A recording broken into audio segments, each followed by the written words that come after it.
Hello and welcome to the Super High Yield Anesthesia Podcast, the second edition. This is your host, Scott, the anesthesia resident. Thanks for tuning in to this episode, and today's episode we're going to talk about cervical neurosurgery. And the procedures that will be covered in this episode will include things like anterior posterior fusions or fixation of the upper, mid, and lower C-spine, as well as the anterior cervical thoracic spine surgery. And like with the previous episode, I am using Jaffe's Anesthesiologist Manual of Surgical Procedures as the primary source for the information in this episode. And like with the other episode as well, I plan on breaking it up into the different phases in the perioperative period. So things like preoperative, intraoperative, and post-op sections. Okay. And prior to listening to this episode, I highly recommend that you pause this recording real quick and do the pre-survey that's in the description of this episode. And it's only one question.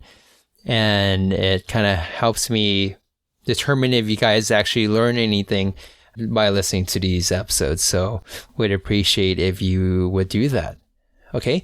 With that said, let's go ahead and get started. So preoperatively for patients undergoing cervical neurosurgery, we're going to go through systems by systems again. So for respiratory, if the patient comes in as a trauma, they could have acute respiratory failure, they could have hypoxemia, hypercapnia, so immediate airway control is critical in these patients. So either one, you do direct laryngoscopy with manual inline stabilization, though video techniques is preferred because it requires less neck movement and allows you to get the airway a little bit faster. So even though they are going in surgery for the cervical spine trauma, it's super important to assess for other injuries as well. Things like pulmonary contusions, pneumo or hemothorax, tracheal injury, facial injury, etc. Just because they're coming in for one surgery doesn't mean they have other stuff that's going on, especially if it's a trauma. Labs pertaining to respiratory that you should consider getting is an ABG to quantify the level of respiratory impairment.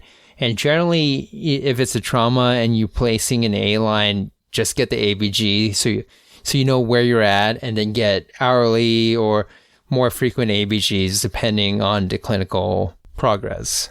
Okay, next, cardiovascular. So acute fractures of the C-spine and spinal cord damage could decrease the sympathetic tone.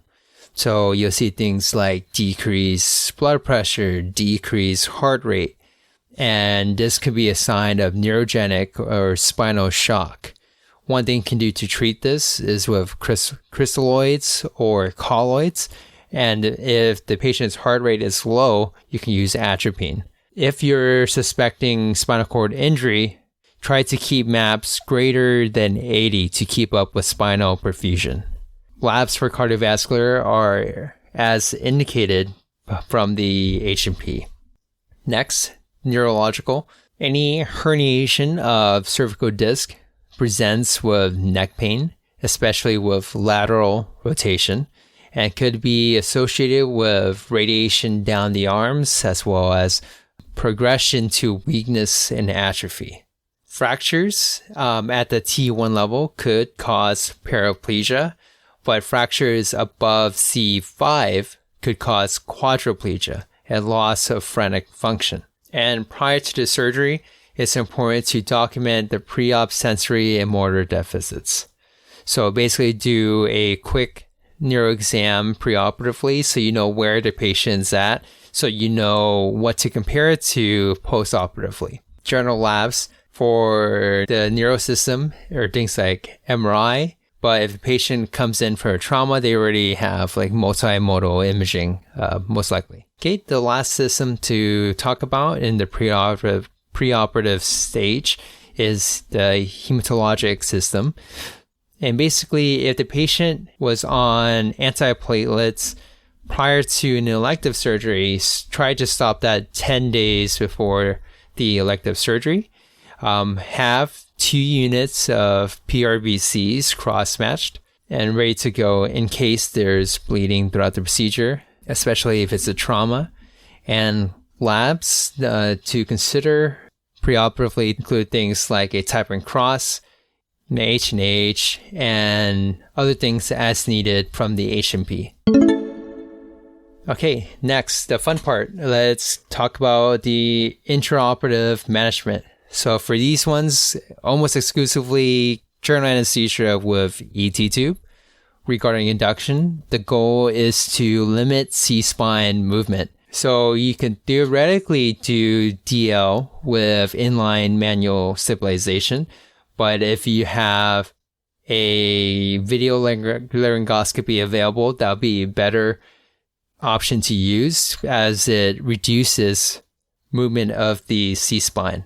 And if you're concerned about a difficult airway, an awake intubation is also an option, as it also allows for neuro assessments after the intubation and positioning. And if the patient is lying prone, it is possible to consider using a wired reinforced tube, although this is not always necessary. And regarding the induction agent, the usual choice is propofol, like with most other cases.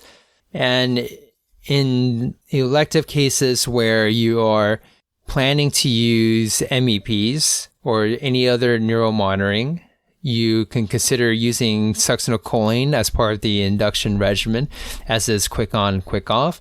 Or you can use like a low dose rocuronium, so pretty much 0.5 mg per kg, or even a remifentanil bolus at 1.5 mics per kilo.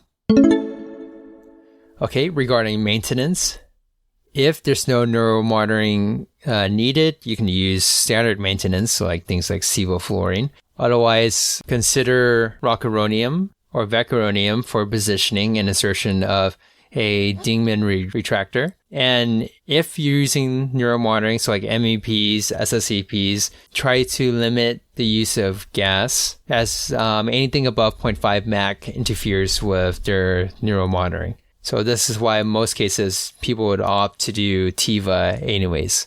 So speaking of TIVA, the most common regimen is propofol as well as the remifentanil drip. And the usual dosage for remifentanil is 0.05 to 2 mics per kilo per minute. And for propofol, it's somewhere between 100 and 150. And lastly, regarding maintenance, it's definitely a good idea to keep MAP above 80 just to ensure you have adequate cord perfusion. But this is going to be dependent on your institution and the surgeons you're working with. So definitely talk to them about blood pressure goals prior to getting started in the procedure. Okay, regarding the emergence, if a cervical fusion is performed, definitely leave the ET tube until the patient is fully awake and following commands. Basically just to ensure that the patient could protect their own airway on emergence. To test for airway patency, you can consider deflating the cuff to make sure they are able to breathe through and around the tube. If there's any concern, you can spray lidocaine to reduce coughing. And any concern for issues with the ET tube or anything like that, you consider an airway exchange catheter through the ET tube. And definitely consider giving a longer acting opioid prior to emergence, because with remifentanil, as we know from contact-sensitive halftime, once the remifentanil comes off, which comes off quickly, they will have nothing to bridge for pain control. So definitely give a longer-acting opioid, things like Dilaudid. Okay, next, blood and fluid. So according to Jaffe's Anesthesiologist Manual of Surgical Procedures, they recommend at least one 16 to 18 gauge peripheral IV. But our institution, we prefer to have at least 2 working IVs. For these ones, you can use either NS or LR as your maintenance. And as we discussed in the preoperative period, we hopefully had a type and screen ready and blood available for the patient. Regarding monitoring, of course, we have our standard monitoring. If you're using a BP cuff, consider placing it at the leg or ankle just so it avoids the surgeons kind of leaning on it and giving you false readings. Usually, we're going to have an arterial line for blood pressure management. And especially if the patient has any issues with cardiovascular or respiratory or metabolic instability, definitely place an A-line because you'll be using it not only to control the blood pressure, but you'll also be getting blood gases and the other blood samples to kind of help you manage the patient intraoperatively. Other indications for arterial lines includes things like spinal cord injury or severe stenosis, and you would likely place this arterial line pre-induction. And a special consideration is if you are doing a seated procedure for whatever reason, it's a good idea to place a central line prophylactically, as any procedures in a seated position increases the risk for venous air embolism. So you can use the central line to kind of not only resuscitate, but also draw out any air bubbles. Other monitors, CVP, if you have a central line in, precordial Doppler, as we kind of discussed before, it helps detect any venous air embolisms. A urinary catheters, considering these cases last relatively long, and dependent on the surgeons, you may use MEPs and SSCPs, so neuromonitoring. So for cervical neurosurgery, there's 3 possible positions. So supine, especially for anterior cervical discectomies. So basically for this one, they would put a shoulder roll under the shoulders, possible cervical straps below the chin, and they attach a weight to it to have like cervical traction. They could have a halo or tongs, or sometimes they have a Mayfield 3-point attachment as well to secure the head. And if you've never seen a Mayfield before, they basically have a frame and 3 prongs is like sharp, I would say like needle trocar looking things that they just screw onto the patient. So it's super stimulating, and you require like additional bolus of something to help prevent the patient from reacting to that. But anyways, that's a topic for another discussion. Other considerations is to ensure that there's no posterior pressure on the ET tube and try to make sure the T-spine is in a neutral position, as malpositioning could cause spinal cord damage. If the patient is prone, make sure all the pressure points are padded, make sure the eyes and genitalia are also free from pressure. I'm not exactly sure when sitting C-spine procedures would happen, but yeah, sometimes it does, and consider just padding any pressure points. Regarding intraop complications, as we kind of talked about venous air embolisms, especially when they're in a seated position. So sometimes air can get through PFO, it travels up to the CNS, could cause a coronary emboli. And the crazy thing is the incidence rate of this venous air embolism in seated procedures is actually 76%. So that's pretty high. So that's why one of our attendings here, he puts in a prophylactic central line for seated procedures just in case something like this happens. And again, like we talked about previously, you can detect a venous air embolism with precordial Doppler. Other signs you'll see is decreased end-tidal CO2, increased end-tidal nitrogen if you have those monitors, decreased blood pressure, and possible dysrhythmia. So if this happens, things to do. You tell the surgeon to flood the field with saline.